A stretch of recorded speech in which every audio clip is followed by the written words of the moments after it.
For those of you that haven't listened to one of these segments before, basically what we do, or what I do, for this one is that I break up um, anything that has, at least for this example, anything that has a chance to win Best Picture at the end of the year gets a slice of the pie. So I've noted down movies, and if a movie has 0%, I believe it has 0% chance to win Best Picture at the 2024 Oscars. And, larger the percentage, that means I have more faith in that it will be nominated by the end of it. As for Best Picture itself, this is one that will change very strongly over the time once we see the fall film festival circuit start to play out and we start to see how good these movies are. It will all change, and we'll keep doing these as we lead up to the Oscars and see if we are right by the end of it. See if the pie tells the truth. So we'll start off. 0% here. So this is the films that have 0% chance of winning. Now they may be nominated, but I believe there's a 0% chance to win. So we'll start off Spider-Man Across the Spider-Verse, 0%. The fact, if I'm referring to a movie that has 0%, it means that it's in consideration to get a slice at some point, but not this time. And I don't think it will. Spider-Man Across the Spider-Verse, only 3 animated movies have been nominated for Best Picture, and none has come close to winning it, so that's not going to happen here. Dumb Money, I think it might be a little bit too goofy for the Academy. We'll have to see, but there is a strong potential there. Sometimes these movies do well, referring to The Big Short, Vice, that kind of stuff. Even something like Wolf of Wall Street, which had the similar tone to it.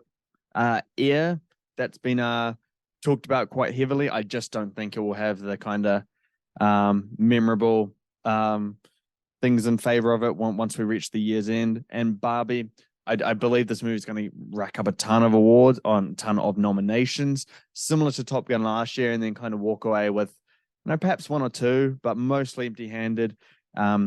There's always that movie that makes, an absurd amount of money, and it's good, and everyone loves it, and the Academy votes it in. That is Barbie for this year.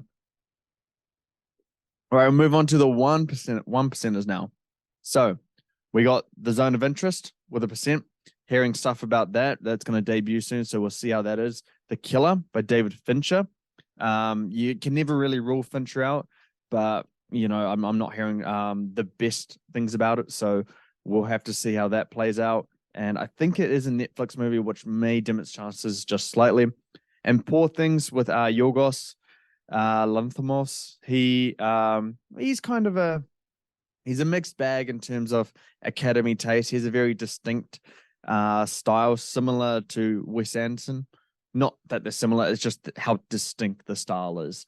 The filmmaking is very, very interesting, and so we have to see whether the Academy really does buy into it. So deserves 1%, deserves to be discussed there. Second one is Ferrari. I think this will be nominated as Michael Mann's passion project as a director. So, and when you got an A-lister like Adam Driver, being the main guy in that, it's could be a good one. I think it's going to be something like Ford versus Ferrari in terms of quality, in terms of how it's received, and how it's Oscar situation fares out. Yeah. Okay. And we go to the 3%ers now. May, December. We've seen that one. It's very good. It's sharply written, but it's really only going to be a movie that's nominated for acting and writing, possibly directing, but I don't think so. And it will get that nomination. I think by the end of the year. I don't think it's enough to warrant a Best Picture win. Saltburn. We saw what Emerald Fennell did with Promising Young Woman, and she's a very promising director. Man shaking his head.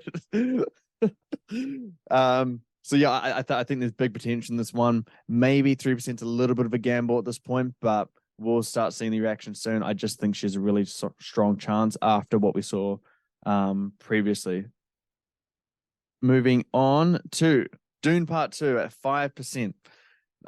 You might be thinking this one's a little low. I just don't buy the Academy supporting or not supporting per se, not giving it to a conclusion of half a story. I and the fact that they nominated Dune 1 all the way, or as how big as they did, that might hurt its chances here. Also, Dune Part 2 is, it's a lot more action and driven in that kind of way. Maybe the Academy doesn't buy it. We'll have to see. I do think it's going to be up for a ton of awards. So if it's much better than the first one, then it can gather some strong momentum. We'll have to see though. It's just such a tough year for anything to really stand out. 6% is past lives. It's been sitting in the middle of the pack and always discussed ever since the start of the year.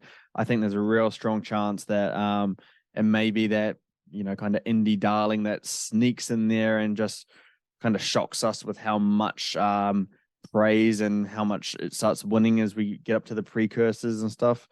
So I think it has a chance to sneak in. 7% is Maestro. It just feels like a movie made to be at the Academy Awards. You could argue that, the Bradley Cooper Jew face controversy may hold it back, but I think with the support of the family and the fact that Bradley Cooper kept up with him the entire time, I think that helps his chances, and this doesn't escalate beyond Twitter.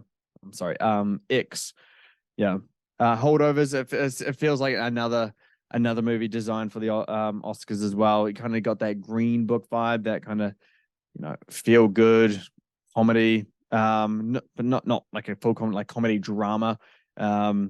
Similar to also Banshees of Inisherin last year. I think it really can do some wonders there. We'll have to see though. Color Purple, the last one done by Steven Spielberg. I think that's tied for the most nominations for a film that didn't win anything. I think it may get some redemption here. It will definitely win something. We'll have to see if it's any good or not, but it's a classic story. All right, move on to the big ones now. So Color Purple's 15%. Oppenheimer, I got it at 23%. Everyone's loving it except for Logan Paul. But that doesn't mean much to the Academy. It probably helps Oppenheimer's chances, if anything. But yeah, sitting at 23%, it's a strong rating. Everyone's loved it. Critics have loved it. It's making a killing at the box office. I think everything's working in favor for it. If it can campaign well for the Oscar season, it has a really real chance at doing it. But the whole pack is just flooded with lots of good competition there, so we'll have to see. And I'm putting most of my faith in Killers of the Flower Moon. Robert De Niro, Martin Scorsese, Leonardo DiCaprio. I don't really need to say much else. They're a powerhouse. They are cinema legacy. And from what we're hearing, it's just as, if not better than what Oppenheimer is. So I think it has a really strong chance, but I think it's going to be opening New York Film Festival coming up. So we'll have to see. But yeah, I think those two are the big ones for the year. You never know with Oscars. There's always one that kind of pops up and becomes a really strong contender. So yeah, Nam, what do you think of the pie? Yeah, I agree with it. I'd put Dune a bit lower, probably in the 3% bracket. Oh yeah. That's probably what I'll do.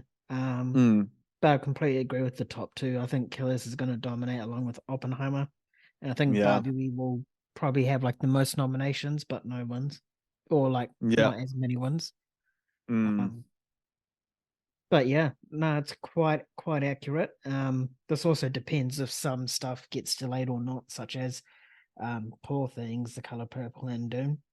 yeah. Obviously. Yeah. But yeah, Especially. Sorry. yeah, I think Carry on. it's going to be Killers Oscar season for sure. Yeah. No, it's definitely a chance. Oppenheimer obviously stands a good chance. But there's always those ones that can sneak in there. I don't think the color. That's the battle. That's the battle. Yeah. We need to make that into a meme, Barb and What? or something. We'll just start the next one and then they both win Best Picture. They split the trophy. No, Or they can. they do it like a La La Land and Moonlight. Oh, how awkward would that be? Like they announced Oppenheimer first, and Nolan's like hyped to like win his first ever Oscar for directing, and then they're like, "Oh, actually, it's just Scorsese again." Oh, that would hurt. That would hurt. Imagine if they just said like the winner of Best Picture is Barbenheimer, and both groups just go up That'd be even more awkward. because it saved the film industry. But no, going back to your points, The Color Purple, I think it does have a chance to really, make some big moves if it is as good as Steven Spielberg's. It's a hard task to do, but it's got the talent behind it. But I don't see it moving. I feel like Warner Brothers is smart enough to know that it's a good shout for Oscar season, and I don't think they want to jeopardize it by pushing it an entire year back. And I don't think they'd push it back, to March next year or anything like that. So Yeah. we'll have to see. Hopefully these strikes end somewhat soon, and the competition becomes is still very strong. But yeah, Killers and Oppenheimer. It's gonna be a good battle as we get closer to it.